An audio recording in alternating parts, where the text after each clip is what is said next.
Paz de Cristo a todos, aqui é o pastor Cláudio e hoje para traçar um paralelo entre a passagem do povo hebreu pelo Mar Vermelho e a passagem do mesmo povo pelo Rio Jordão.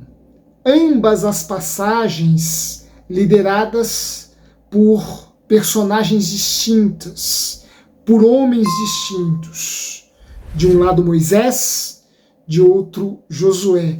E ambas em contextos bastante diferentes, sobre os quais nós veremos alguns pontos. Mas, antes de tudo, eu te convido a se inscrever em nosso canal, se já não o fez, para nos ajudar na divulgação deste espaço, que é um espaço de reflexão bíblica, que é um espaço por meio do qual nós nos propomos a apresentar algum tema do Evangelho, sempre num diálogo mais amplo, a fim de que nós possamos levar à tua alma uma mensagem de inspiração, um pouco de conhecimento relacionado ao cristianismo, relacionado ao Evangelho, enfim. Esse é um espaço de reflexão cristã e nos ajude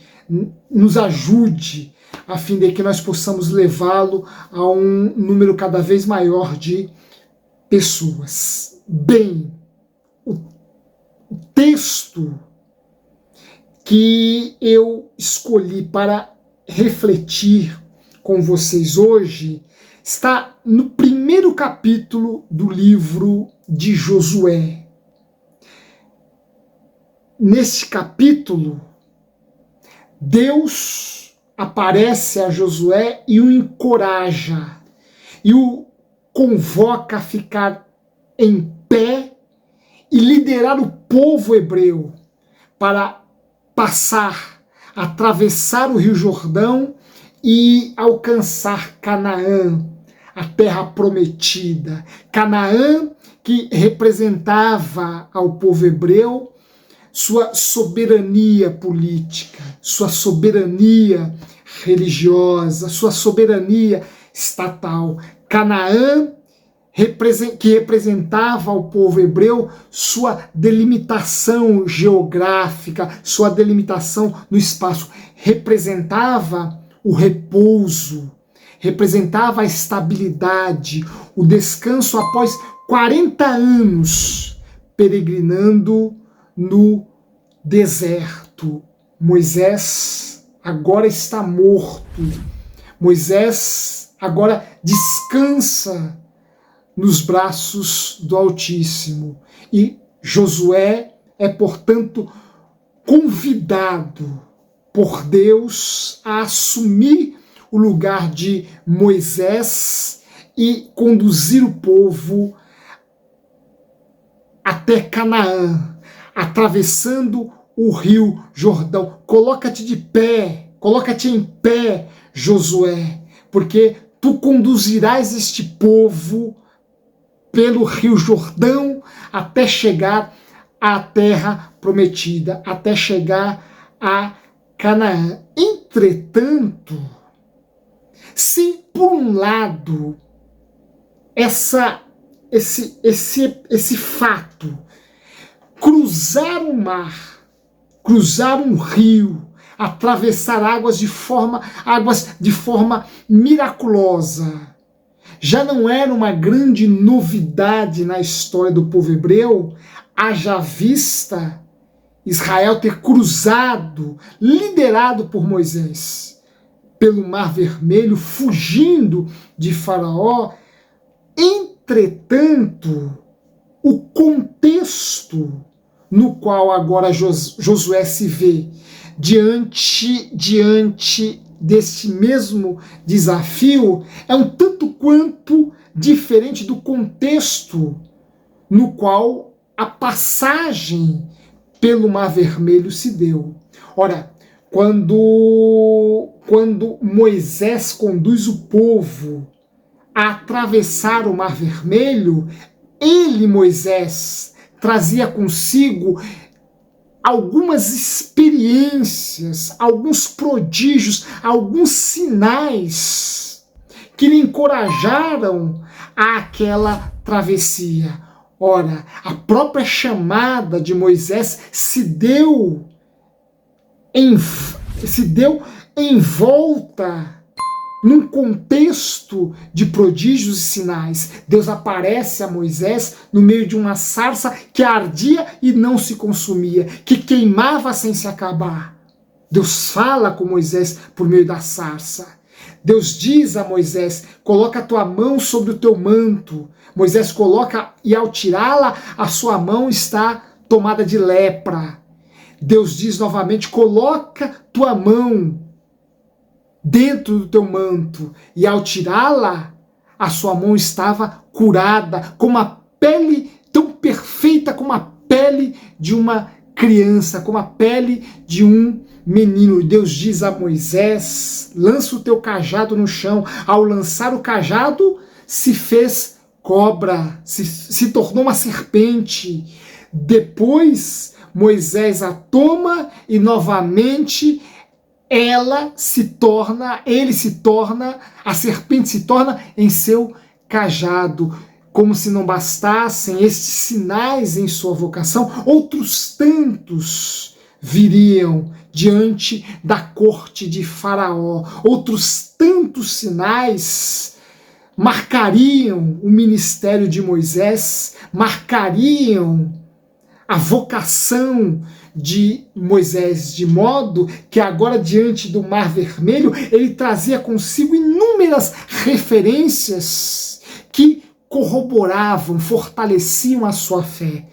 Josué, por outro lado, não trazia consigo nenhum grande prodígio, nenhum sinal, nenhuma proeza, nenhum milagre que pudesse fortalecer a sua fé. A única coisa que Josué trazia na alma era a sua fé na palavra de Deus, a sua fé nas escrituras, a sua fé na lei. E acerca desta lei, Deus diz, acerca das escrituras, Deus diz a Josué: Josué, meditas neste livro de dia e de noite, esforça-te para cumprir tudo o que ali está.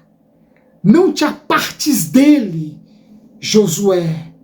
Haja-o conforme este livro e eu serei contigo. Ora, o único sustentáculo, o único apoio, a única referência que Josué tinha era a sua fé nas Escrituras. Ora, e esta fé lhe bastou para que ele também atravessasse o Rio Jordão, conduzindo o povo até a terra de Canaã, conduzindo o povo para conquistar a terra de Canaã. Ora, esta é a maior referência. Este é o nosso maior fundamento. Às vezes, ou quase sempre, os sinais nos faltam, os prodígios não nos sobrevêm, o milagre não acontece. Entretanto, temos a maior de todas as referências, que é o Evangelho,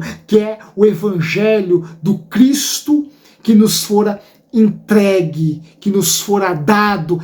Este é o nosso fundamento. Esta é a baliza maior de nossa existência. Este é o parâmetro para as nossas ações, para a nossa conduta. É nele que nós encontramos forças para caminhar. É nele que nós devemos nos apoiar em contextos adversos, quando tudo parece anuviado, quando não vemos um prodígio, um sinal sequer. Confiemos na palavra, confiemos no Evangelho do Cristo, confiemos na palavra de Deus, tal qual Josué, e assim conseguiremos atravessar as adversidades ao longo da vida. Handel, o grande compositor inglês, que faleceu em 1759 em Londres. Ele, Handel, autor do maravilhoso oratório Messias, já há algum tempo encontrava-se cego em seu leito de morte. Às vésperas de expirar, ele pede ao seu servo fiel que lhe lesse o Salmo 91. E o servo fiel lera a Handel o Salmo 91. Depois ele pediu que este mesmo servo, que este mesmo companheiro lesse o capítulo 15 da primeira carta de Paulo aos Coríntios, que fala da ressurreição, que fala sobre a ressurreição. Depois ele pediu que seu servo lesse um verso de uma antologia de cânticos que ele trazia consigo. O verso dizia o seguinte: estou plenamente seguro na fé que me une a Cristo.